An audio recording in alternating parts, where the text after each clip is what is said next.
Hindi pa nga nailalabas dito ang iPhone 16 pero tinatalo na siya dito ng Red Magic 9S Pro. Dahil itong nasa kamay natin guys, ang pinakamabilis na kahit na mabibigat na games kayang-kaya nitong phone na ito. White yung nakuha natin dito guys, kaya naman excited na ako ditong i-review ang product na ito.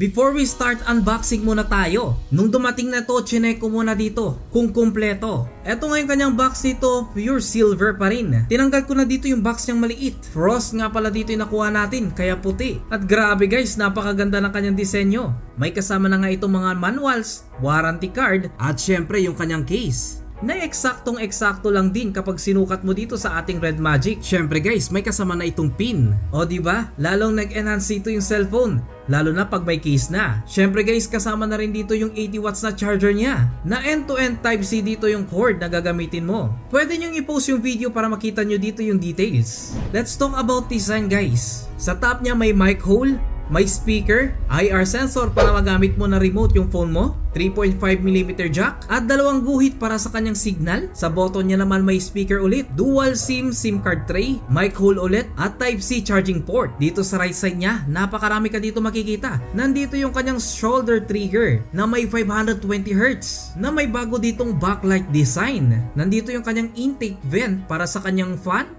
volume rack, power button, at yung kanyang game trigger. Meron ding pangatlong mic hole at dalawang guhit para sa kanyang signal booster. Kaya mas maganda ang connection nito. Kasi sa left side niya, meron na naman dito na signal booster at yung kanyang exit ng hot air na ibinubuga dito ng napakaganda ditong cooling system dito ng Red Magic. Dahil ang cooling system dito ng Red Magic 13.5 na. Meron itong 3D i-step dual pump VC. Ang maganda pa dito ay low consumption siya at tumatakbo pa ito ng 22,000 RPM na high speed. Nadagdagan siya dito ng 10% mula dun sa old version niya, na actually hanggang ngayon gamit pa rin natin. At yes, no camera bump talaga dahil flat na flat yung likod niya. Napakaganda rin dito ng kanyang display. Full na full yung kanyang display. Dahil gumagamit itong technology na ito ng under-screen camera, na sa mga nakaraang videos natin, ganun yung mga ginagamit nila. Kaya naman makakapaglaro kayo dito ng games na walang nakaharang na camera. Kasi actually, sila yung nauna dito mag-under-screen camera. Let's talk about specification guys. Gumagamit nga ang Red Magic 9S Pro ng processor na Snapdragon 8 Gen 3. Ito yung leading version na meron itong dedicated gaming chip na Red Core 2 Pro, UFS 4.0 at LPDDR5X na yan. Ang ganda na ito guys kasi long lasting na siya. Dahil umaabot na yung battery niya dito ng 6,500 mAh. Yung screen niya dito nag-evolve lalong gumanda kasi gumagamit na ito ng BOE Q9 Plus FHD plus flat screen na may measurement ito ng 6.5 inches. Ang maganda pa dito ay may resolution ito na 2480 by 1116 na may peak brightness ito na 16,000 nits. Kaya naman no worries kahit tag-init o maliwanag yung paligid. Kitang kita mo pa rin dito yung display. Syempre nasa 120 fresh rate pa rin yan, automatic na yan, na may touch sampling rate na 2000 Hz. Bago pa lumapat yung daliri mo sa screen, magta-touch na yan, ganun kabilis. May apat nga pala ditong klase ang Red Magic 9S Pro. Ito yung sleek na black version, snowfall na silver version, may cyclone na transparent glass, black version pa rin siya, frost na transparent ulit pero white version naman. Each of these ay nagkakaiba dito ng mga specs, pero yung napunta sa atin 12GB of RAM na may 256 ditong internal. Ito yung frost. Actually magugulat ka dahil yung ibang version na ito hanggang 28GB na pwede mong i-extend dito yung RAM. Kagaya ng sinabi natin dito kanina, low power consumption na dito yung kanyang fan na mayroon ditong 22,000 RPM high speed, na syempre may LED na yan at pwedeng mag-iba-iba dito yung kulay. Yung front camera niya pala dito ay mayroon ditong 16 megapixel na nagkaroon siya dito ng improvement, detailed resolution up to 30%. Rear camera naman niya o yung camera sa likod, gumagamit nga ito ng Samsung GN5 50 megapixel main camera na may OIS optical image stabilization and APL coated anti-glare, kaya pwede sa araw. At yung isang camera niya naman dito ay 50 megapixel na naman na ultra wide angle camera. Samsung GN1 naman yung ginamit dito.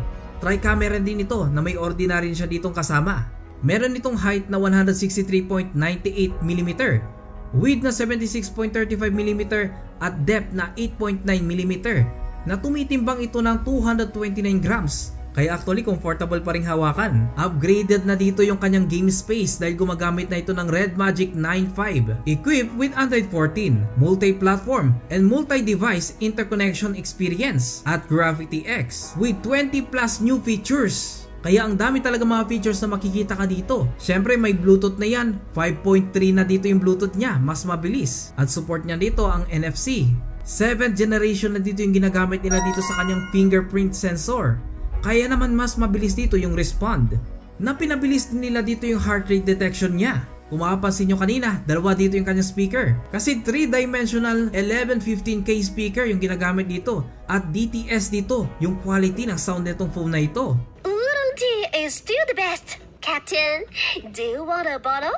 Sa material naman na ginamit dito, gumamit sila dito ng aviation aluminum middle frame, double-sided glass naman sa top and back, glass, metal synthetic rear cover. At nga pala yung lighting effects niya naman, gumamit sila dito ng colorful fluorescent fan na available sa lahat ng version nitong Red Magic 9S Pro.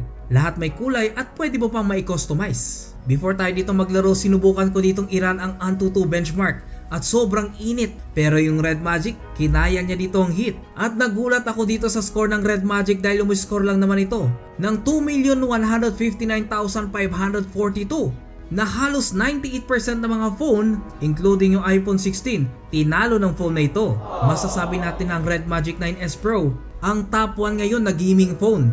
Gaming naman tayo. Sinubukan natin dito ang Mobile Legends at kita nyo naman dito sobrang smooth ng graphics kahit lahat naka-ultra. Kahit marami pang hero ang umatake sa akin dito at kahit may clash na sabay-sabay dito nagkakas dito ng mga skills, ay wala tayo dito nakita na delay sa paglalaro dito ng Mobile Legends. Syempre guys, masasabi natin dito kahit ultra pa dito yung Mobile Legends, playable na playable dito sa Red Magic 9S Pro. Ganun kabilis siya.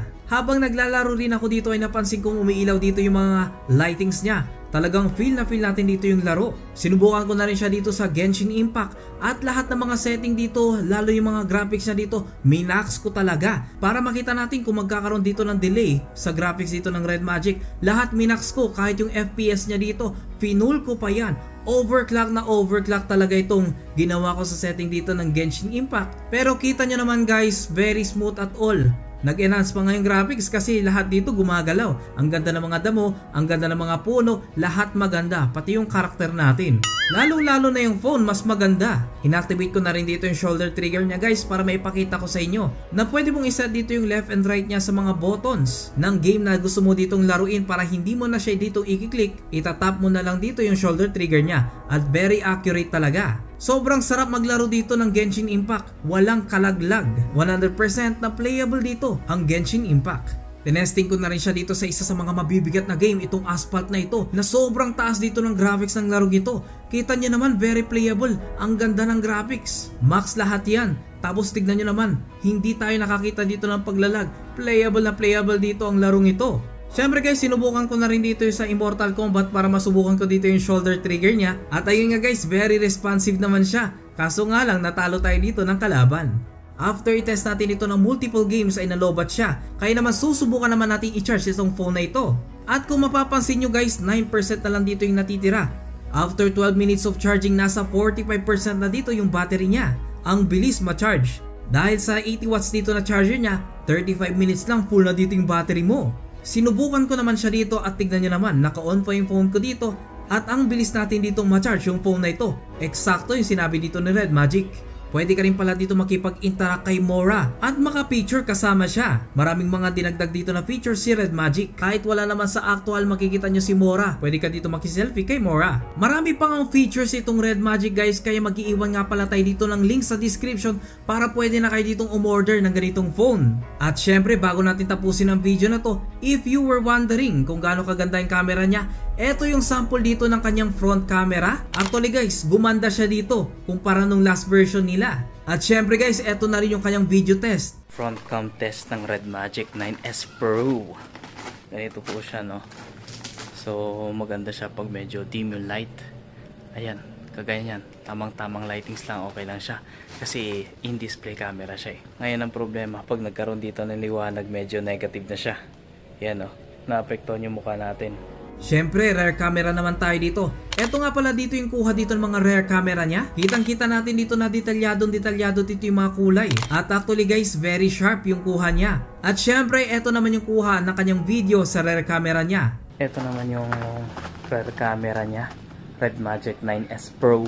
At mas okay siya. At ang maganda dito, kasi parang may action camera siya eh. For example, maglalakad tayo. Nandito kasi tayo sa bakura namin eh. For example, maglalakad tayo. Yun oh. Halos walang yanig. Ang ganda rin ng kuha niya, pati yung details, kitang-kita natin. What do you think of Red Magic 9S Pro guys? Sa tingin nyo ba, ito na ang pinakamalakas na phone? Kindly comment lang below guys. At syempre guys, huwag kalimutan nga pala ditong tignan ang link natin dito sa description sa mga gusto ditong umorder ng ganitong phone. Salamat ulit sa panonood mga kaloko.